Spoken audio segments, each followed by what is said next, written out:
असला ते फुरसुंगी या दरम्यान प्रस्तावित बोगदा प्रकल्पाला राज्य मंत्रिमंडळाने मान्यता दिली आहे।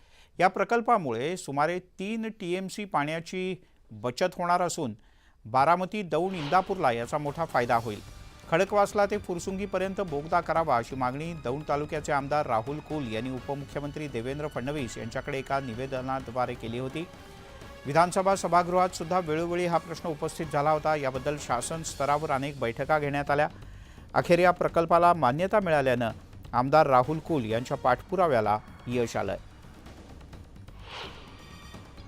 या 27 किलोमीटर लांबीच्या आणि जवळपास 2190 कोटी रुपये खर्च होणाऱ्या प्रकल्पाला मान्यता दिली आणि यामुळे दौंड, बारामती आणि इंदापूर येथील शेतकऱ्यांना जवळपास 3 टीएमसी पाणी वाढून मिळेल। त्याचबरोबर शहरामध्ये जवळपास 12,000 कोटी रुपयाची जमीन ही वेगवेगळ्या सार्वजनिक उपक्रमासाठी उपलब्ध होणार आहे। स्मार्टफोनचा वापर करणं हे जवळपास आता प्रत्येक व्यक्तीच्या दैनंदिन जीवनाचा भाग बनलाय। एखादी व्यक्ती दररोज स्मार्टफोनवर सरासरी 4 ते 5 तासांपेक्षा जास्त वेळ घालवते। मात्र या स्मार्टफोनचा अधिक वापर आपल्या आरोग्यावर होत असल्याचं आता औपचारिकरित्या समोर आलाय। सतत किंबहुना अधिक वेळ स्मार्टफोन वापरल्यामुळे आता करंगळी वाकडी झाल्याचे प्रकार समोर येत आहेत। असं असणाऱ्यांची संख्या वाढली आहे। करंगळी वाकडी होण्याचा प्रकार हा पिंकी फिंगर म्हणून ओळखला जातो। दीर्घकाळ स्मार्टफोन वापरताना करंगळी स्मार्टफोनचं वजन सहन करते आणि त्यामुळे ही स्थिती उद्भवते असं समोर आलंय। याला स्मार्टफोन पिंकी सिंड्रोम असं म्हणतात। त्यामुळे स्मार्टफोनचा अतिवापर आता आपल्या करंगळीलाही होत असल्यानं स्मार्टफोनचा अतिवापर टाळावा असं आवाहन तज्ज्ञांकडून करण्यात येत आहे।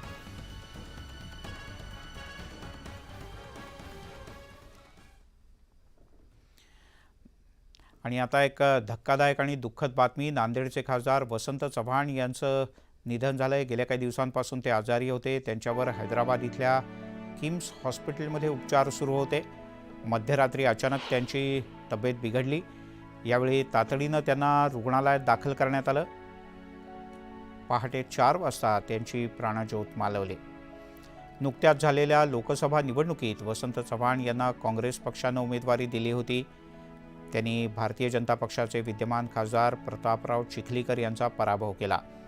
अशोक चव्हाण यांनी पक्ष सोडल्यानंतरही वसंत चव्हाण हे काँग्रेससोबत कायम होते। चव्हाण यांच्या निधनानं राजकीय वर्तुळात मोठं दुःख व्यक्त करण्यात येत आहे।